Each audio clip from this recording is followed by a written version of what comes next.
In his time as King of England, Henry VIII was the cruellest and most infamous. During his rule, he put 2 of his women to death inside the Tower of London. Henry VIII, on the other hand, was known for being mean. He would even condemn some of his best friends, like Thomas Cromwell. His life, on the other hand, was as chaotic as his death. His death was peaceful and took place in the Palace of Whitehall. His funeral vault was broken into, though, and it was found that his coffin was badly damaged. No one could figure out how this happened. Several stories said that Henry VIII's body exploded and did a lot of damage to his grave. He was 55 years old when he died at the Palace of Whitehall on January 28, 1547. Chaos and violence may have been a part of his rule, but his last moments were peaceful and quiet, and his closest home staff were around him.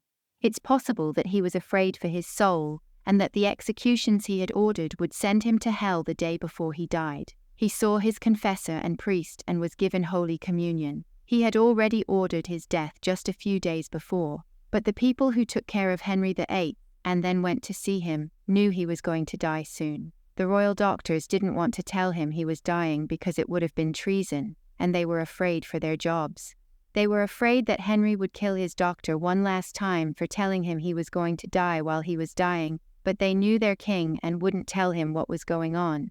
Sir Anthony Denny, the king's well-liked servant, told the king that he was about to die.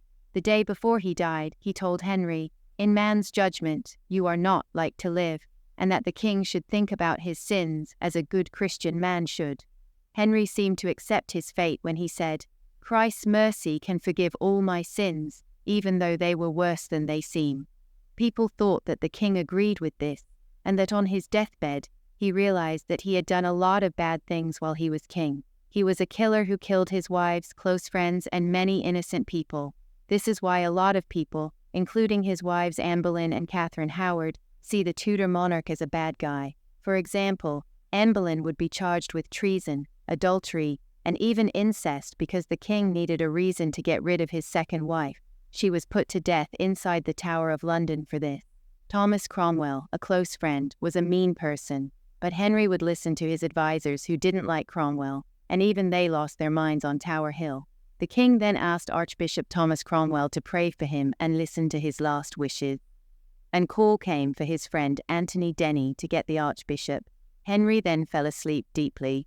Because it was so cold, it took Cromwell hours to get to the king's side. He finally got there at midnight on January 28. After that, he went to the king's side, but Henry was not long from death. He was having a hard time staying awake and going in and out of consciousness. It was said that at the end there was no master and helper, no prince and churchman, but just a priest getting a soul ready to go to heaven.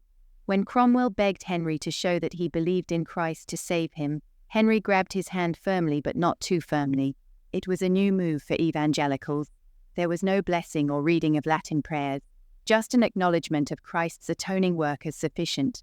That would have made Cromwell happy. Henry VIII died at 2 a.m. No one knows for sure what killed him, but his body stayed in the room for 2 days without being touched, and no one talked about his death. When the king died, his body was embalmed in his rooms. Traditionally, because the king was a member of the royal family, the body had to be cut open and the organs taken out. The innards were then buried away from the body, which was done to keep them from breaking down. Some of the parts that were killed were the heart, bowels, liver, and others. This happened to King Henry VIII. No one knows for sure where King Henry's internal parts were buried. However, the process of embalming was supposed to keep the king's body in good shape, but it didn't happen. Professionals and doctors did the embalming because there was a risk of gases building up in the body, but this led to one of the scariest stories about how Henry VIII's body was buried.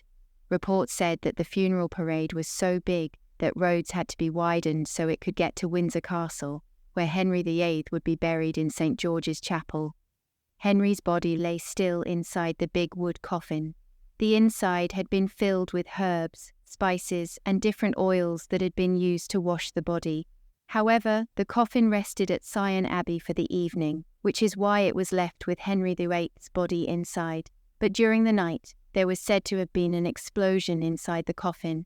The wood broke, and liquids were said to have come out of the king's big wooden coffin. The idea was then raised that dogs might have even leaked this. The explosion did damage the coffin though, and there were no accounts that it had been fixed. The lead lining, which was meant to keep Henry's body safe for as long as possible, would have been ruined along with the inside structure. After that, the king was buried in a small vault inside St. George's Chapel in Windsor. He was buried with his third wife, Jane Seymour. However, Henry VIII's tomb has been broken into several times, and it was said that his coffin was in bad shape. He was also buried in the same vault that Charles I was later buried in. When Charles was put in the vault, it was very small, so the builders and staff had to try to move Henry VIII's body, which was said to be very big.